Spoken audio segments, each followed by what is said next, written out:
भारत में मुसलमानों को आर्थिक रूप से कमजोर करने की कोशिश की जा रही है।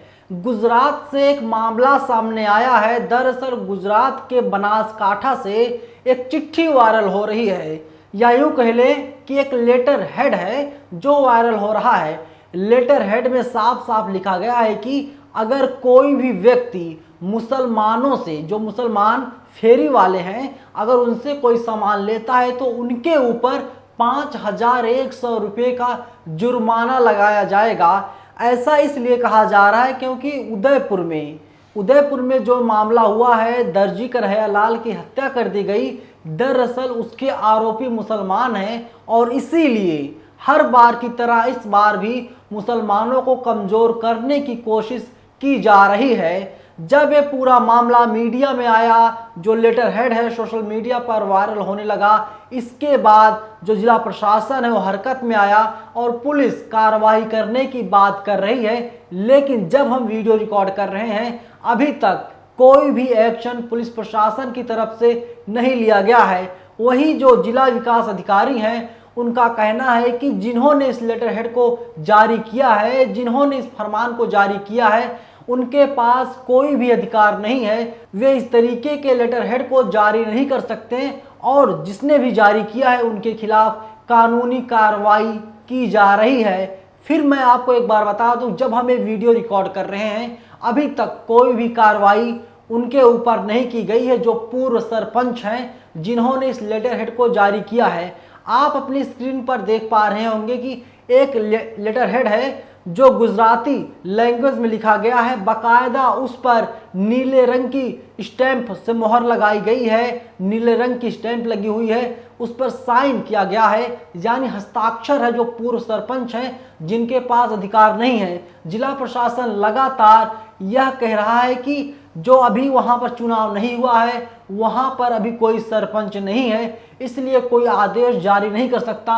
और अगर सरपंच वहां पर होता भी है तो बिना जिला विकास अधिकारी या जो पुलिस प्रशासन के बिना आदेश के इस तरीके से कोई भी लेटर हेड कोई भी व्यक्ति जारी नहीं कर सकता। और जो भी लेटर हेड को जारी किया है उसके खिलाफ कार्रवाई की जाएगी। लेकिन बड़ा सवाल अब खड़ा हो रहा है कि आखिरकार हमारे देश में क्या मुसलमानों को रहने का हक नहीं है? मुसलमानों को रहने का अधिकार कौन छीन रहा है? यही लोग हैं जो आरएसएस बीजेपी जुड़े हुए हैं, या फिर इसके पीछे कोई और गहरी साजिश है?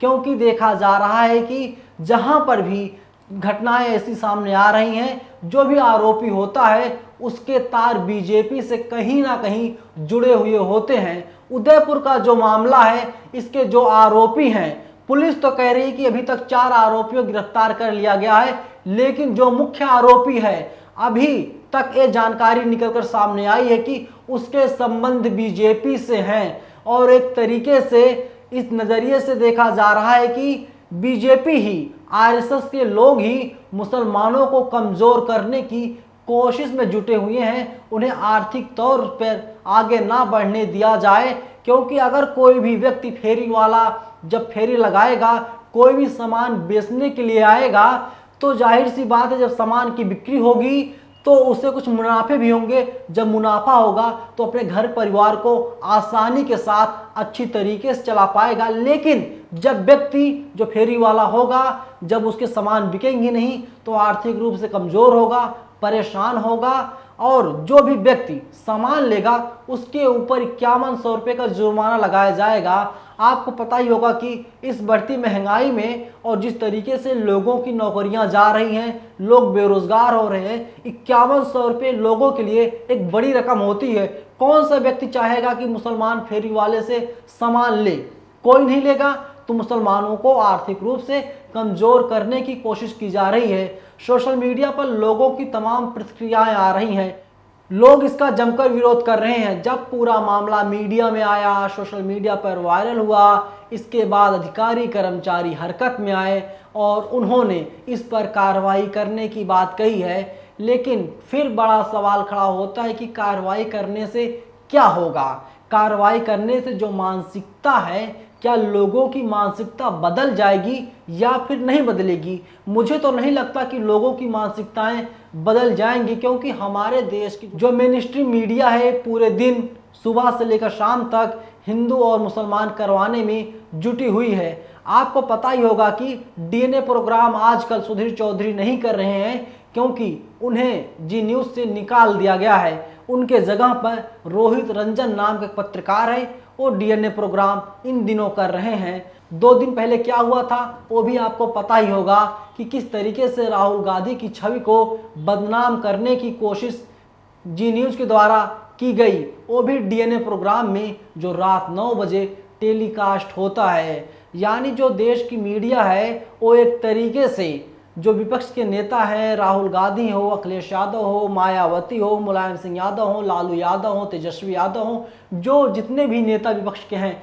सबको बदनाम करने की साजिश और कोशिश लगातार टीवी चैनल्स के द्वारा की जा रही है। इसके साथ ही इस देश को हिंदू राष्ट्र बनाने के चक्कर में मुसलमानों पर अत्याचार हो रहे हैं, दलितों पर अत्याचार हो रहे हैं, जो ओबीसी वर्ग है उस पर अत्याचार किया जा रहा है। इंसाफ किसी को नहीं मिल पा रहा है। जो गरीब लोग हैं उनके घरों को तोड़ा जा रहा है, उन्हें बेवजह परेशान किया जा रहा है और आर्थिक रूप से कमज़ोर करने की कोशिश हमारे भारत देश में लगातार बदस्तूर जारी है। और इस पर संज्ञान लेने के लिए सरकार तैयार नहीं है, क्योंकि इसके पीछे ही बीजेपी है। बीजेपी की जो मानसिकता के लोग हैं वे लोग खड़े हैं, मुसलमानों को कमज़ोर कर दिया जाए, मुसलमान किसी भी लायक ना रह पाएँ हमारे इस देश भारत में।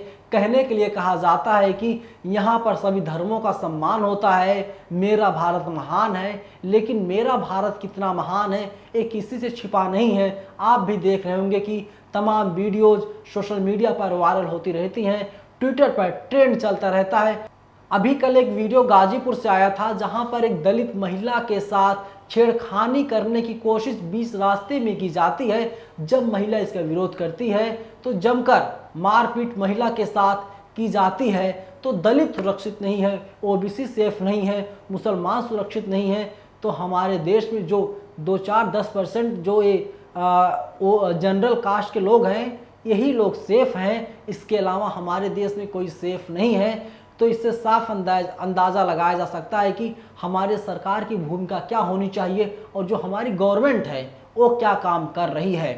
फिलहाल पूरी वीडियो में बस इतना ही, लेकिन पूरी वीडियो को लेकर के आप क्या सोचते हैं कमेंट बॉक्स खुला हुआ है, आप अपनी प्रतिक्रिया हमें ज़रूर दें। नेशनल दस्तक की आपसे गुजारिश है कि अगर इसको बचाना चाहते हैं तो नेशनल दस्तक को सब्सक्राइब करने के लिए रेड कलर के सब्सक्राइब बटन को दबाएं, फिर बेल आइकन की घंटी दबाएं। नेशनल दस्तक को बचाने के लिए बहुत जरूरी है कि हर खबर को शेयर करें, लाइक करें, कमेंट जरूर करें।